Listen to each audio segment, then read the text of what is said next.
So Baofeng is entering the Cyberpunk 2077 universe. It had to be a Baofeng, didn't it? It had to be a Baofeng. I wanted to take a look at this because, quite frankly, I kind of want one of these.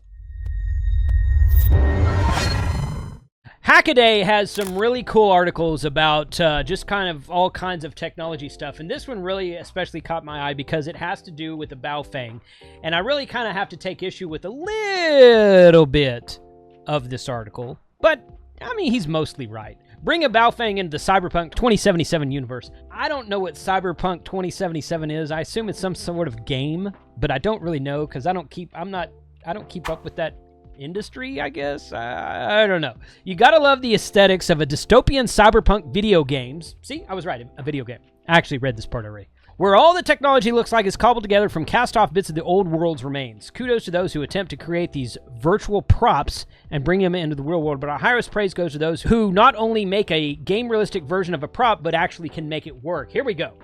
Okay, if they can do this to a Baofeng, I want one. Take the Nakota manufacturing radio from Cyberpunk 2077. Taylor, I guess the guy who did this, I guess, took one look at that and knew it would be a perfect vessel for a Baofeng UV-5R, the dual-band transceiver that amateur radio operators love to hate.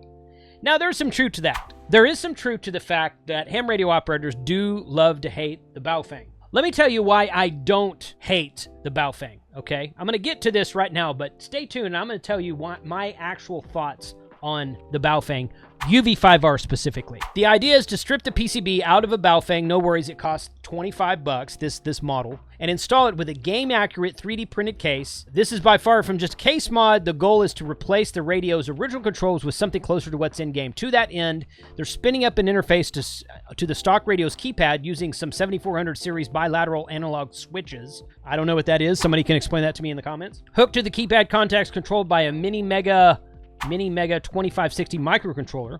The interface is able to send macros and imitate the key presses necessary to change frequencies and control the radio settings, plus display the results on the yellow OLED screen that seems to be a dead ringer for the in-game display. Probably is. Guy who wrote the game probably has a Baofeng like everybody else does.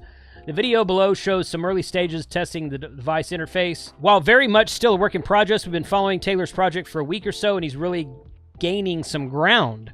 We've encouraged him to enter this on the Cyberpunk challenge. We got it going on so far. It may not have much deck going for it, but sure does give a lot of cyber.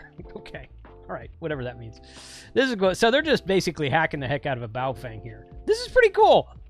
This is pretty slick. You know, if you ever wanted to make your own platform and stuff to do something like this, you might consider checking out PCBWay.com.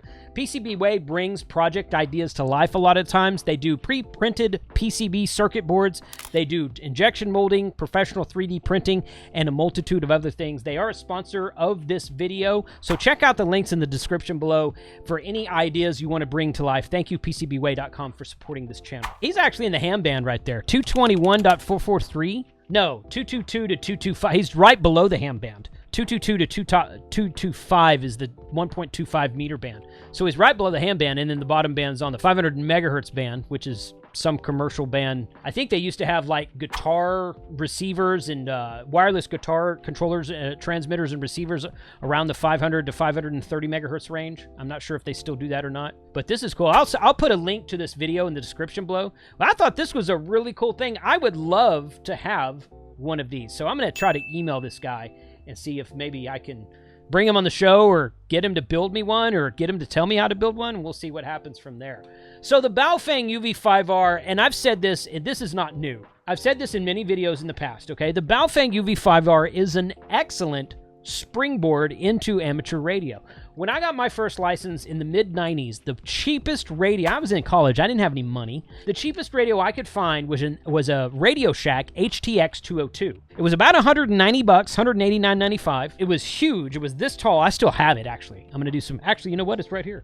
This is not the one that I bought new for myself in 1994. I still have that one around here somewhere. This is one I picked up at Orlando Hamcation last year because it was in perfect working order. There you go right there. So that's how big it is. It's freaking huge. It's heavy. It does single band, 2 meter only, from 144 to 148. No receive outside of that at all. It does 5 watts. It's got a huge battery, a AA battery pack for it, option.